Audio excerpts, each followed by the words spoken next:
말씀 가지고 고린도 교회의 시작이라는 제목으로 말씀을 나누고자 합니다.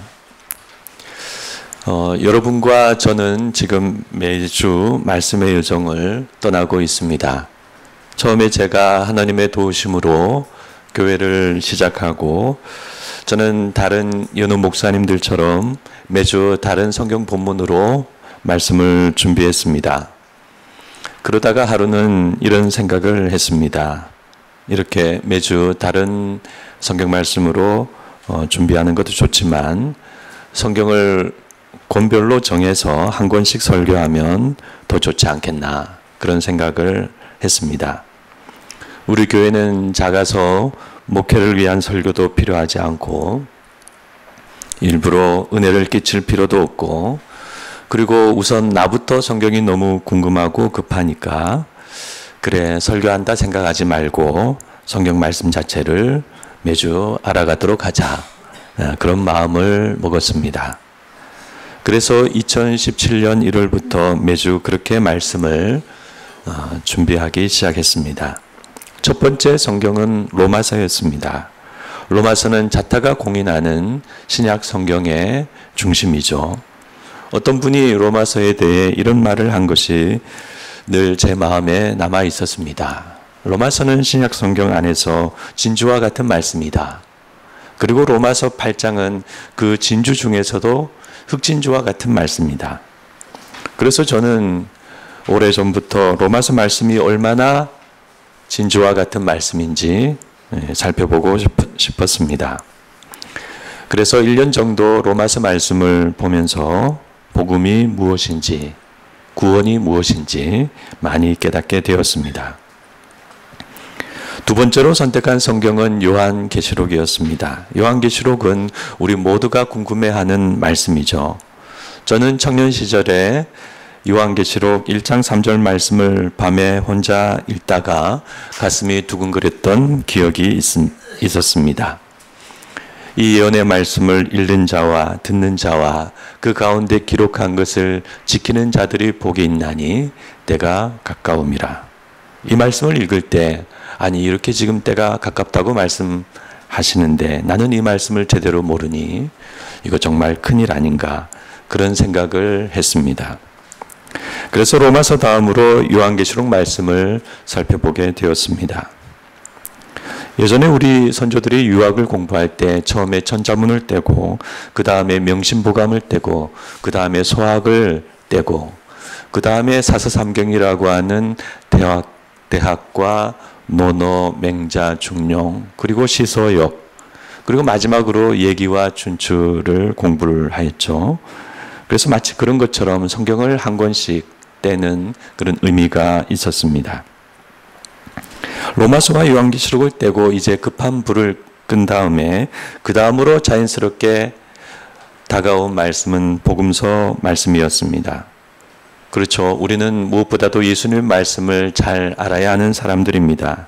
예수님을 믿는다고 하면서 예수님의 말씀을 모르면 말이 안 되죠. 그래서 그때부터 복음서 말씀을 보기 시작했습니다. 첫 번째 복음서인 마가복음을 보고 이어서 두 번째 복음서인 마태복음을 보았습니다. 그리고 아시는 바와 같이 마태복음을 설교하는 가운데 제가 하나님이 인도하시고 또 여러분들이 불러주셔서 믿음찬 교회로 오게 되었습니다. 마태복음을 마친 다음에는 여러분과 함께 요한일서와 히브리서 말씀을 보았습니다. 그때 요한일서와 히브리서 말씀을 선택한 이유는 이 두 성경이 어려움 가운데 신앙을 지키는 귀한 말씀이었기 때문입니다. 요한일서는 어려움 가운데 거짓된 가르침과 맞서는 말씀이고 히브리서는 어려움 속에 박해와 배도와 차가운 현실과 맞서는 말씀이죠. 우리도 지금 동일하게 그런 영적인 상황과 위기 가운데 신앙생활을 하고 있습니다. 그래서 하나님의 은혜 가운데 요한일서와 히브리서 말씀을 잘 살펴보았습니다. 이렇게 하나님께서 이끌어 주신 이 말씀의 여정은 여러분과 함께 여러 성경을 거쳐서 감사하게도 8년이 되었습니다. 그래서 이제 이 기세를 몰아서 여러분과 함께 오늘부터 이제 새롭게 살펴볼 말씀은 바로 고린도 전서입니다. 고린도 전서 말씀을 이번에 선택하게 된 이유와 계기가 무엇일까요? 첫째, 이 말씀이 사도 바울의 말씀이기 때문입니다. 사도 바울의 말씀은 우리가 꼭 알아야 하고 들어야 하는 말씀인데 그간 우리는 오랫동안 사도 바울의 말씀을 듣지 못했습니다. 그래서 이번에 살펴보고자 합니다. 두 번째 이유는 이 고린도 전서 말씀이 마치 보물상자와 같은 말씀이기 때문입니다. 사도 바울은 고린도 교회를 향해 다양한 주제로 많은 말씀을 전했습니다. 그래서 우리가 고린도 전서 말씀을 읽으면 우리 신앙의 다양한 문제와 주제에 대하여 많은 통찰과 유익을 얻을 수 있습니다. 이를 통해서 우리 믿음은 막연히 예수님을 믿는 믿음이 아니라 구체적인 상황 속에서 구체적인 믿음이 될 수 있습니다. 세 번째 이유는 그때의 고린도인들과 지금의 현대인들이 비슷하고 그때의 고린도 교인들과 지금의 우리 한국교회 교인들이 비슷하기 때문입니다. 오늘날 우리는 포스트 모더니즘과 다원주의 시대를 살아가고 있습니다. 그런데 그때의 고린도도 똑같았습니다. 로마 제국 안에서 온갖 사람들이 모여들어서 다문화를 형성하고 장사하고 무역하고 돈을 벌고 돈과 성공과 자기 과시와 신분 상승을 추구하고 기존 정통과 가치를 부정하고 다양성과 실용주의를 추구하고 쾌락과 축제를 즐기고 타락하고 문란하고 오늘날 우리 시대와 전혀 다를 바 없는 그런 모습이었습니다. 그래서 우리 가운데 누가 타임머신을 타고 그때 고린도로 돌아간다면 아무 어려움 없이 쉽게 잘 적응해서 살 수 있습니다. 그러니까 고린도는 한마디로 말하면 오늘날 이 시대의 축소판 같은 그런 도시입니다. 그래서 우리가 이 고린도전서 말씀을 읽으면 이것은 우리 이야기인데 이것은 바로 우리 문제인데 그런 생각을 하게 됩니다. 그러므로 이런 이유들로 인해서 이번에 우리가 고린도전서 말씀을 살펴보고자 합니다. 하나님께서 우리에게 큰 은혜와 유익을 주실 줄 믿습니다. 오늘 우리는 고린도전서를 시작하면서 고린도전서 말씀이 아니라 사도행전 말씀을 읽었습니다. 이것은 이 사도행전 말씀에 고린도 교회의 시작이 나오고 있기 때문입니다. 우리가 잘 아는 바와 같이 사도 바울은 바나바와 함께 제1차 선교 여행을 했습니다. 1차 선교 여행을 마치고 안디옥으로 돌아온 사도 바울과 바나바는 어느 정도의 시간이 흐른 후에 그리고 또 중요한 예루살렘 회의가 끝난 후에 다시 2차 선교 여행을 계획하게 됩니다. 그때 바울이 바나바에게 이렇게 말합니다. 바울이 바나바더러 말하되 우리가 주의 말씀을 전한 각 성으로 다시 가서 형제들이 어떠한가 방문하자 하고, 그런데 이때 바나바는 마가를 함께 데리고 가자고 말합니다. 그런데 바울이 반대했습니다. 왜냐하면 바울이 마가가 제1차 선교 여행 도중에 무책임하게 돌아가 버렸기 때문입니다. 그래서 바울과 바나바는 이 문제로 서로 갈라서게 되고 결국 바울은 실라와 함께 2차 선교 여행을 떠났습니다. 그런데 이런 불협화음에도 불구하고 하나님께서는 바울에게 이 2차 선교 여행에서 바나바 대신에 중요한 동력자 두 사람을 붙여주셨습니다. 그 두 사람이 누구일까요? 네, 디모데와 누가입니다. 그리고 이 2차 선교 여행에서 또 특별한 점은 하나님께서 바울의 선교 방향을 아시아에서 그리스로 마게도냐로 바꾸셨다는 사실입니다. 하나님께서 3번 역사하셨습니다. 성령님께서 바울을 막으시고 말씀을 전하지 못하게 하시고 가려고 하는 길을 허락하지 않으시고 그리고 밤에 마게도냐인의 환상을 보여주셨습니다. 그래서 바울은 드디어 선교의 방향을 바꾸어서 그리스로 넘어가게 됩니다. 그리스로 넘어간 바울은 빌립보를 거쳐서 데살로니가를 거쳐서 베레아를 거쳐서 아덴으로 내려오게 됩니다. 그 과정에서 빌립보 교회가 세워지고 또 데살로니가 교회가 세워지고 베레아에도 교회가 생겼습니다. 그러나 그 도시들에서는 오래 머물지 못했습니다. 그리고 바울은 아덴, 즉 아테네로 내려왔습니다. 바울은 아테네의 그 아크로폴리스 언덕으로 올라가는 길에 있는 아레오파고 언덕에 서서 아덴 사람들에게 전도하였습니다. 바울은 파르테논 신전을 비롯한 여러 신전을 등 뒤에 두고 아덴 사람들에게 살아계신 하나님과 예수님의 부활을 전했습니다. 몇몇 사람들이 관심을 보였죠. 그러나 큰 결과를 얻지는 못했습니다. 그 이유는 당시 아테네가 철학의 도시이고 또 대학의 도시이고 학문의 도시이긴 했지만 그런 기존 철학과 우상과 신전에 갇혀버린 영적으로 활력이 없는 도시였기 때문입니다. 복음은 그런 곳에서 역사할 수, 꽃을 피우기 어려웠습니다. 그래서 바울은 아덴에서 그만 길을 잃어버렸습니다. 아덴에서 길을 잃어버린 사도 바울. 바울은 왜 하나님께서 자신의 이 2차 선교 여행을 본래 전하려고 했던 아시아가 아니라 왜 그리스로 인도하셨는지 알 수 없었습니다. 여기까지가 사도행전 17장까지의 내용입니다. 그런데 오늘 본문인 사도행전 18장 말씀에 들어서면 1절 말씀이 이렇게 시작합니다. 그 후에 바울이 아덴을 떠나 고린도에 이르러. 네, 아덴에 있던 바울에게 누가 고린도에 대해서 이야기를 해주었던 것일까요? 여기서 하루 이틀 정도만 더 가면 고린도라는 도시가 있습니다. 거기 한번 가보세요.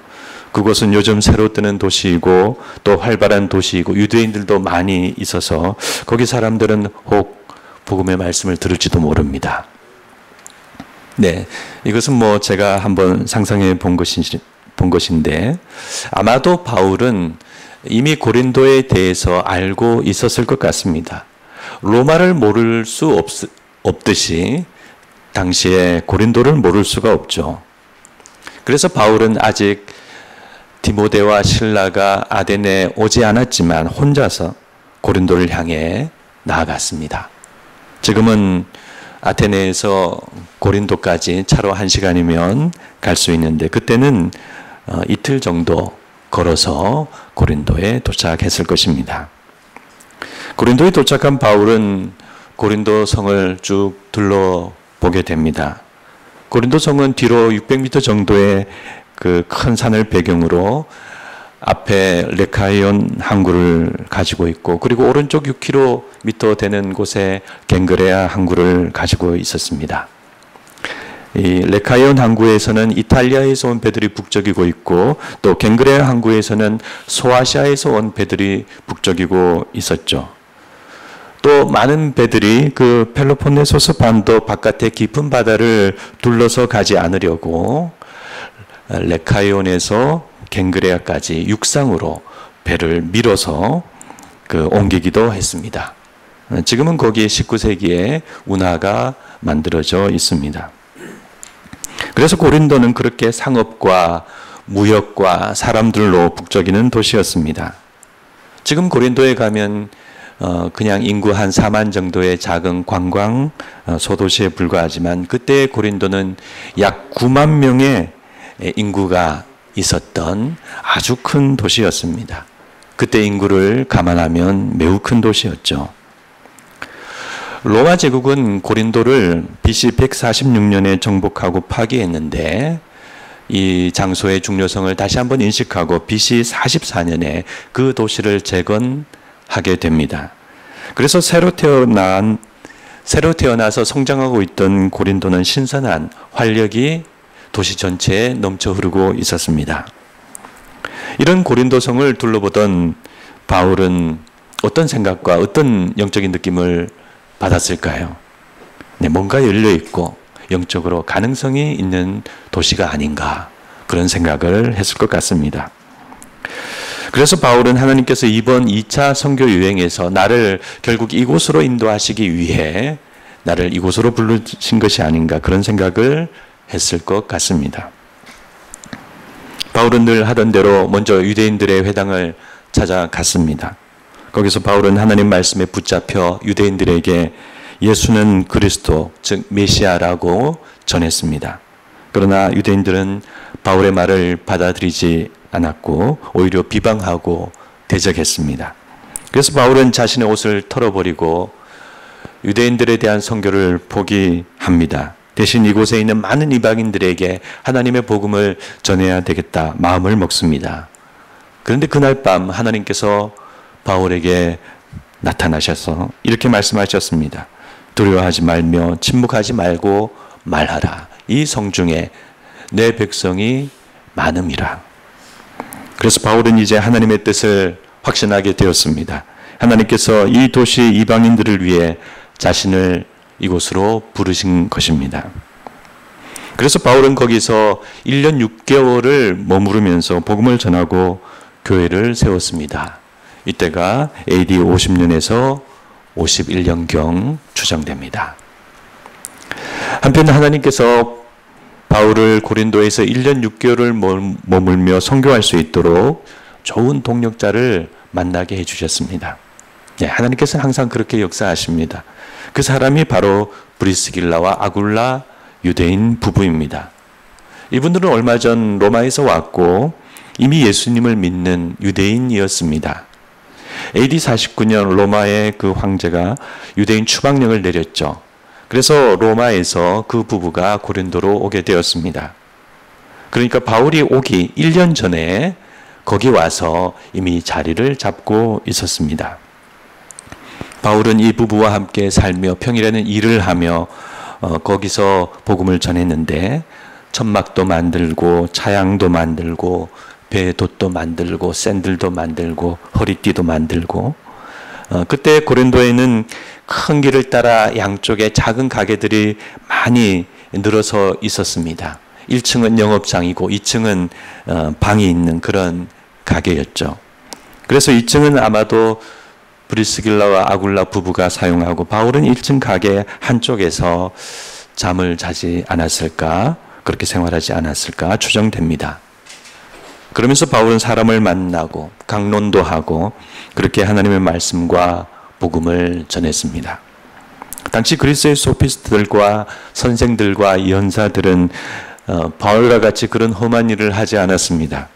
사람들의 돈을 받고 좋은 대접을 받았죠. 그러나 바울은 예수의 사도로서 전혀 다른 모습으로 그곳에서 지내며 복음을 전했습니다. 그런데 그렇게 복음을 전하고 교회를 세우는 사도 바울을 그 고린도에 있던 기존 정통파 유대인들이 더 보고 있을 수 없었습니다. 그래서 갈리오라는 인물이 그 지방의 총독으로 새로 부임했을 때 바울을 고소하여 법정에 세웠습니다. 그러나 현명한 갈리오는 그 문제를 유대교 내부 문제로 인식하고 바울을 처벌하지 않았습니다. 그리고 유대인들을 다 법정에서 쫓아내었습니다. 그러자 법정에서 쫓겨난 유대인들은 거기서 기독교로 개종한 회당장 소스데네를 붙잡아서 구타하는 일을 벌였습니다. 그래서 이 사건을 계기로 바울은 이제 고린도에 더 머무를 수가 없겠다. 이제 고린도를 떠날 시간이 왔다고 생각합니다. 그래서 믿는 형제들에게 고린도 교회를 부탁하고 드디어 고린도를 떠나게 됩니다. 그 후 사도 바울은 여러 지역을 다니면서 복음을 전하고 사역하다가 에베소에 머물며 사역하게 되는데 그때 고린도 교회의 소식을 듣게 됩니다. 그때는 고린도 교회가 세워진 지 약 3년에서 4년 정도 시간이 지난 후였죠. 여러 가지 복잡한 문제들이 교회 안에 나타나고 이상한 사람들이 나타나고 그래서 교회가 매우 어려워졌다는 이야기를 듣습니다. 그래서 사도 바울이 이 문제를 해결하기 위해서 편지도 쓰고 사람도 보내고 여러 가지 많은 노력을 기울였습니다. 그 결과 우리에게 남아있는 편지가 바로 이 고린도 전서 그리고 고린도 후서입니다. 그래서 이 고린도전서 말씀은 고린도 교회가 세워진 지 약 3년에서 4년 정도 지난 그런 모습을 담고 있는 말씀입니다. 이상으로 우리는 바울이 고린도 교회를 어떻게 세우게 됐는지, 그리고 고린도전서를 어떻게 쓰게 되었는지 간략히 살펴보았습니다. 이렇게 오늘은 우리가 고린도전서 말씀을 들어가기 전에 이 서론과 배경에 해당하는 말씀을 살펴보았습니다. 그래서 이 내용을 우리가 먼저 이해하고, 그리고 우리가 이 고린도전서 말씀을 보면 더 잘 이해할 수 있습니다. 그래서 이제 마지막으로 사도 바울을 고린도로 인도하시고 고린도 교회를 세우신 그 하나님의 역사와 손길 속에서 우리가 마지막으로 한 가지만 생각해 보고자 합니다. 그것은 하나님께서 사도 바울을 왜 고린도로 인도하셨는가? 하나님께서 사도 바울을 고린도로 인도하신 그 뜻과 이유입니다. 무엇보다도 아덴과 비교해 볼 때 왜 하나님은 아덴이 아니라 고린도를 복음의 베이스와 선교 전략지로 선택하셨는가 하는 사실입니다. 네, 우리가 살펴본 것처럼 아덴은 영적으로 활력이 없고 닫혀있는 도시였습니다. 아덴 사람들은 기존의 그리스 철학과 사상과 지식에 젖어 있고 그것을 자랑하고 교만하고 새로운 하나님의 말씀을 들으려고 하지 않았습니다. 몇몇 사람이 듣기는 들었습니다. 그러나 그 숫자가 너무 작았습니다. 그래서 그 귀중한 사도 바울의 시간 속에 아덴은 복음의 장소가 될 수 없었습니다. 하나님은 바울을 고린도로 인도하셨습니다. 고린도는 새로운 도시이고 그리스 철학과 사상이 그렇게 강하지 않고 다양한 사람들이 다양한 문화 속에 어우러진 도시였습니다. 물론 고린도는 어두운 면도 분명히 있습니다. 사치와 향락과 문란한 도시였죠. 그러나 그럼에도 불구하고 하나님께서 고린도를 선택하신 이유는 고린도가 영적으로 열려 있고 가능성을 가졌기 때문입니다. 하나님은 그것을 보셨습니다. 여기서 우리는 하나님께서 한 개인을 보실 때에도 동일하다는 영적인 교훈을 받게 됩니다. 사람도 마찬가지입니다. 좋은 사람이지만 하나님 앞에 닫혀있는 사람이 있습니다. 귀를 닫고 눈을 닫고 자기 생각과 지식과 경험에 갇혀있고 하나님의 말씀을 잘 듣지 않습니다. 하나님은 언제나 말씀하시는 분이십니다. 자연 만물과 개인의 인생과 좌절과 실패 속에서 하나님은 언제나 모든 사람에게 말씀하시고 모든 사람의 마음의 문을 두드리고 계십니다.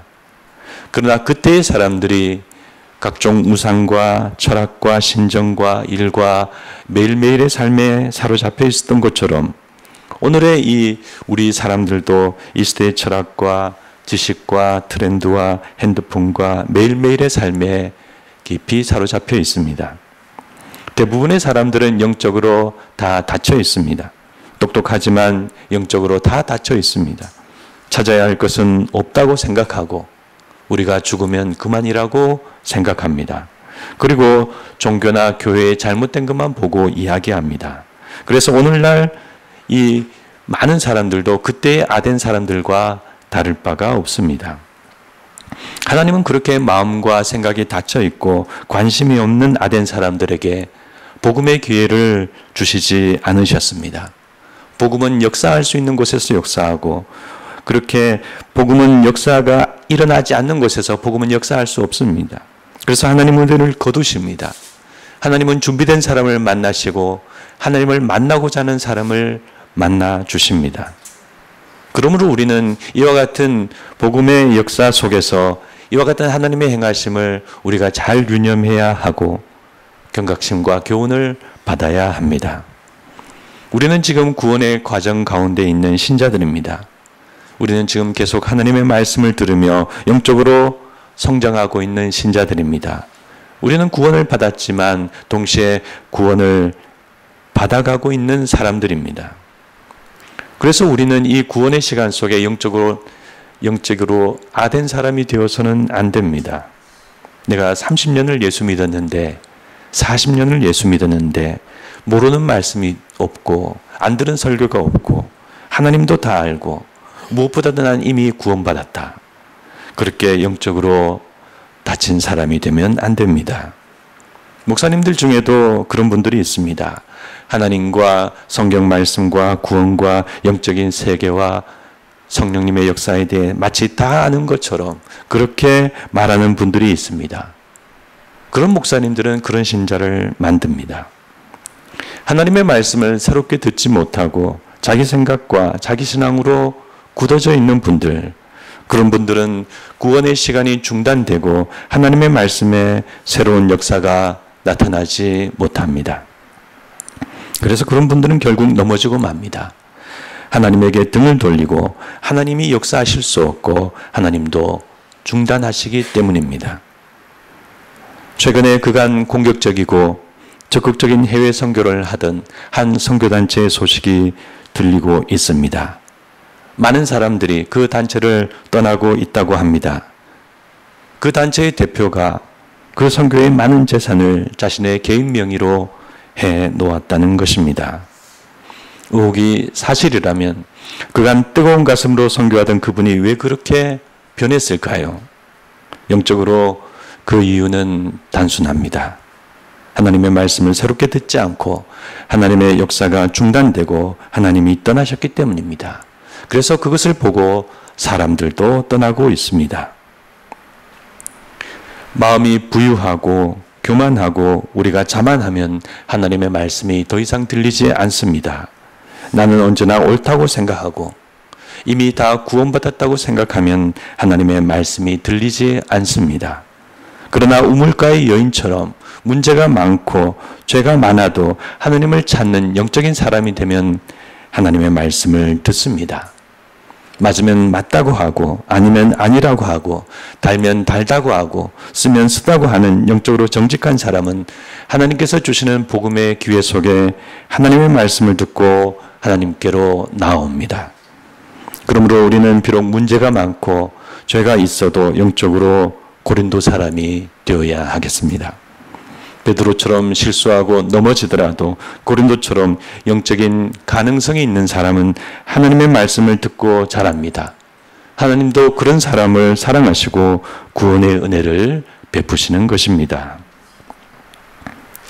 말씀을 맺고자 합니다. 이제 우리는 고린도의 그 세속적이고 세상적인 사람들이 어떻게 하나님의 말씀을 듣고 하나님의 자녀가 되어가는지 그 내용을 보게 될 것입니다. 물론 그 과정은 간단하지 않습니다. 그러나 하나님은 신실하신 손길로 고린도 교회를 세우시고 구원의 역사를 이루어 가셨습니다. 그러므로 아무쪼록 여러분과 저도 하나님 앞에서 교만하고 다친 아덴이 아니라 문제가 있어도 열려있는 고린도가 되어야 하겠습니다.